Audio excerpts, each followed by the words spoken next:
I was given a book for my birthday by my wife, who I thought was going to be here tonight, but unfortunately she's not here.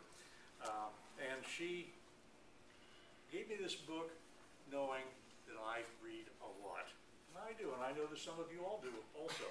I wanted to read this, however, not with the intention of ruining your reading, because you may come across this. In fact, I've already heard some of that this evening. But let me get into it and we'll see if you recognize what I'm about to say. 4 regiments are enough to conquer the whole of America. Those fateful words were uttered by British General Thomas Gage prior to the American Revolution. Around the same time, Colonel James Grant rose in the British House of Commons and assured his colleagues that he had served in America, knew the Americans very well, and was certain they would not fight. Slight underestimation. They would never dare to face an English army and did not possess any of the qualifications necessary to make a good soldier. Meanwhile, in the House of Lords, the Earl of Sandwich was also busy calming the nerves of his countrymen. Supposing the colonies do abound in men, he asked, then what does that signify? They are raw, undisciplined, cowardly men. I wish instead of 40 or 50,000 of these brave fellows, they would produce in the 200,000 to 300,000. The more the better, the easier would be the conquest. Believe me, my lords, the very sound of the cannon would carry them off as fast as their feet could carry them. They were, of course, all wrong, or as we would say, all wet. And if I'm going to interrupt my speech here just for a moment, this lady over to my left here and to your right is my wife, Nadia. Hello, hello. The Americans may not have had as many men, supplies, munitions, or experience, but they had something the British did not have. They had a passion for their cause. The colonialists were willing to sacrifice their lives in pursuit of true freedom. The British were happy to be subjects of the king. The colonists were willing to sacrifice their fortunes for a chance at building the world's greatest economy. The British felt the colonists were already wealthy enough.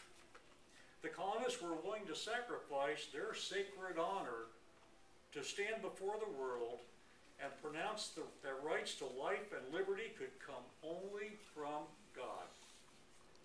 The British were happy to take orders from a man. Today we find ourselves in nearly the same position, but under completely different circumstances.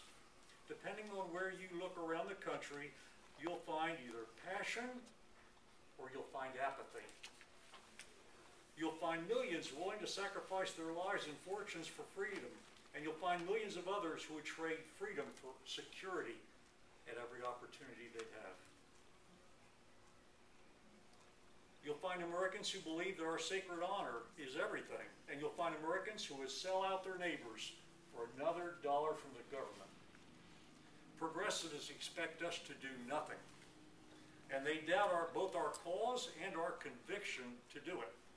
They believe that they have created and executed on a plan to take this country from self-sufficiency to serfdom, from pursuit of happiness for all to guaranteed happiness for no one.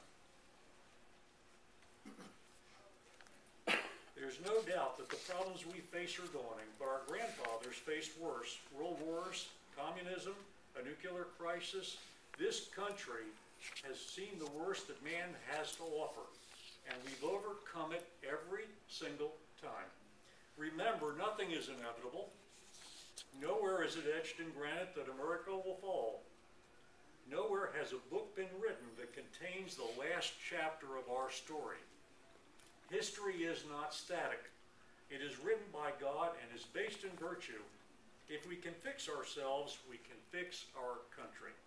If we can restore honor in our own lives, we can restore it across the entire country. But we have to act. If you are waiting for a hero, you're waiting for our demise. You are the hero. Our story is being written as we speak. Find your place in it and remember that you don't have to be the lead character to make a difference.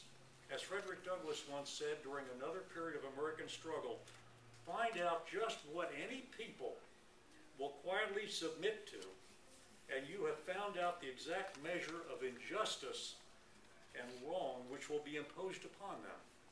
Our government has found out how much injustice Americans are willing to quietly accept, but it has yet to see what happens when we have had enough. When my wife gave me that book, I thought, oh, another one of Glenn's books. Broke. This is the conclusion, the last 2 pages. I read that way sometimes. I get a good book, and I go to the end to see how it ends. That's what I did here. We can have a happy ending, but it's not going to be easy. We can have a sad ending. That would be very easy. We have to fight. We have to fight with ourselves, with our communities, with our friends. I'll say tonight, I love my wife. I don't often fight with her. She gave me the right book at the right time, and I appreciate that. My advice to each and every one of you is to get a hold of a copy of Broke. If necessary, I'll lend you one. I'll lend you mine. But be sure you read it. It's got a lot of good stuff before those last 2 pages. Thank you.